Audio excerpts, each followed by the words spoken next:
Have you ever looked at the person you care for, maybe your spouse, your parent, your sibling, and thought, I love you, but I don't like you right now? If your stomach just dropped, I want you to hear me clearly. You're not a bad person. This doesn't mean you stopped loving them. It means you're human. Hi, I'm 𝗟cie his'𝘁. My wife Sonia was diagnosed with Alzheimer's in January 2020 at the age of 65. I've seen too many caregivers suffer physically, emotionally, and mentally, oftentimes more than the loved ones they care for. I was determined not to let this disease take me down, and I found a way to cope. Now I help other caregivers do the same. Why does this feeling shock us? We grow up with this romanticized idea that love is always warm and fuzzy, that if we truly care about someone, especially someone who's sick or vulnerable, we should always feel patient, kind, and nurturing. But here's the truth. Caregiving puts you in situations where the person you love might say things, do things, or act in ways that are incredibly hard to deal with. Maybe they lash out. Maybe they refuse help. Maybe they accuse you of things you didn't do. If dementia is involved, maybe their personality has changed so much that they don't feel like the person you knew. And in those moments, your brain does what every human brain does. It reacts.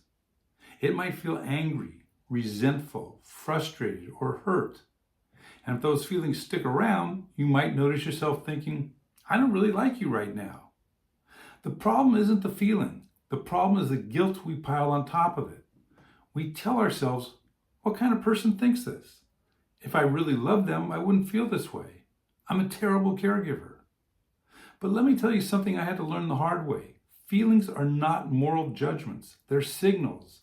They tell you something about what's going on inside you.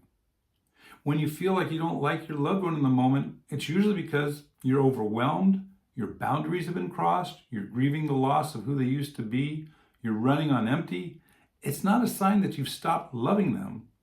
Love is a commitment. It's the deep, unshakable decision to care for someone's well-being. Like is about the moment-to-moment emotional experience you have with that person. And in caregiving, those two don't always line up. You can be fully committed to your loved one, do everything in your power to keep them safe and cared for, and still feel annoyed, angry, or disconnected at times. That's not hypocrisy, that's humanity. Let me tell you how I work through these moments. Step 1, acknowledge it without judgment. The first thing I do is stop pretending I'm not feeling it. Denying it just makes it fester. I literally say to myself, okay, I'm feeling like I don't like them right now. That's a sign I need to pause. Step 2, I take a breather. Sometimes that means physically stepping away for 5 minutes, even if it's just to go into the bathroom, close the door, and take a few deep breaths. Step 3, I separate the person from the behavior. I remind myself, this is the disease talking. This is the stress talking. This is not all of who they are. I try to see it as the Alzheimer's, as a sum total of not as a sum total of Sonia's identity. Step 4, take my own temperature. 9 times out of 10, when my patience runs out, it's because my emotional and physical reserves are running on fumes. That's my signal to ask, have I eaten? Have I slept? Have I had a break? If the answer is no to any of those, I know what I have to do. Step 5, I reconnect with my why. Finally, I take a moment to remember why I'm here. Not in a guilt-trippy way, but in a grounding way.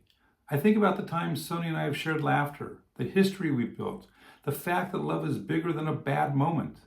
If you carry this belief that I must like them at all times to be a good caregiver, you're setting yourself up for burnout. Caregiving is already one of the hardest roles a person can take on. Adding an unrealistic emotional expectations on top of that is like carrying an extra 50-pound weight everywhere you go. By allowing yourself to feel what you feel without making it mean you're a bad person, you give yourself the space to recover, reset, and keep showing up. Here's a new way to look at it. I like to think of caregiving as weather. Love is the climate, steady, consistent, and dependable. Like is the weather. It changes day to day, sometimes minute to minute. If it rains, you don't say the climate is broken. You just grab an umbrella, wait it out, and know the sun will come back. In caregiving, those moments of, I don't like you right now, are just passing storms. They don't define the whole relationship. So here's your permission slip. You're allowed to love someone and not like them in a given moment. You're allowed to step away, take a breath, and care for yourself first. Because here's the truth. When you take care of yourself, you show up as a better caregiver. And when you let go of the guilt, you make space for compassion for both them and yourself. Before you go, I want to hear from you. Have you ever felt like you loved your person but didn't like them right then? What was going on and how did you handle it? Share in the comments. Your story might be exactly what another caregiver needs to hear today. If you're feeling overwhelmed, exhausted, or like you're losing yourself in caregiving, you're not alone.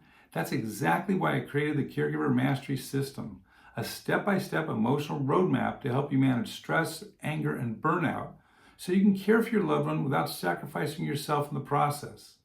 Inside, you'll discover how to say yes to yourself without guilt, reduce overwhelm, and reclaim peace, even in the hardest moments. I call this Heaven Island, a place of peace, clarity, and deep acceptance, where you can show up for the one you love without losing who you are. And just so you know, this isn't some time-consuming program. I didn't create it to add more to your plate. I built it to take the weight off your shoulders. The lessons are short, practical, and easy to follow. And if you apply what I teach, even for just a few minutes a day, I guarantee you'll start to feel a real difference in 2 to 3 weeks. Click the link below or visit caregivermasterysystem.com to get started today. If this video helped you, please like, share, and subscribe. I post new caregiver support videos every Monday and Thursday. And if this message spoke to you, use the hashtag Caregiver Mastery so others can find the support they need too. You're not alone. Let's get through this together.